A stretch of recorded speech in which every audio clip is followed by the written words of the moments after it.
French philosopher Raina डिकार्टेस उन्होंने कहा था कि doubt is the beginning of wisdom.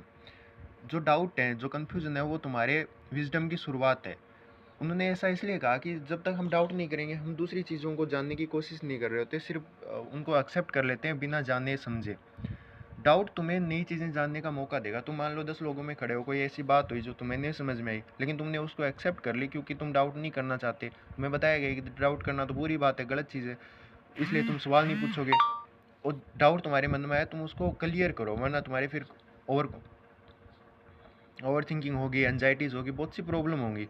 Doubt, जब भी हमारे दिमाग में डाउट आता है तो हमारा जो ईगो है वो हमें डाउट में नहीं रहने देता। वो जल्दी से जल्दी क्या करेगा, पुरानी किसी बिलीफ को पकड़ेगा, हमारी जो सोसाइटी में जो बातें चल रही हैं उनको पकड़ेगा, किसी धर्म की कोई बात मान के वो तुम्हें सेटिस्फाई कर देगा जल्दी से जल्दी। लेकिन तुम्हें ऐसा नहीं करना। तुम्हें डाउट के पीछे जो रियल कहानी है उसको जानना है, जो रियल प्रॉब्लम उसको जानना है। तुम्हें अपने आप को सेटिस्फाई नहीं करना झूठे बातों को लेके, झूठी कहानियों को लेके, या जो कुछ तुमने अब तक सुना है उसको लेके। तुम नई चीज़ें जानने की कोशिश करो। डाउट और कन्फ्यूज़न तुम्हें होनेस्ट बनाएंगे, तुम्हें ज़्यादा जानने के लिए तैयार करेंगे तो और चीज़ें जान सको।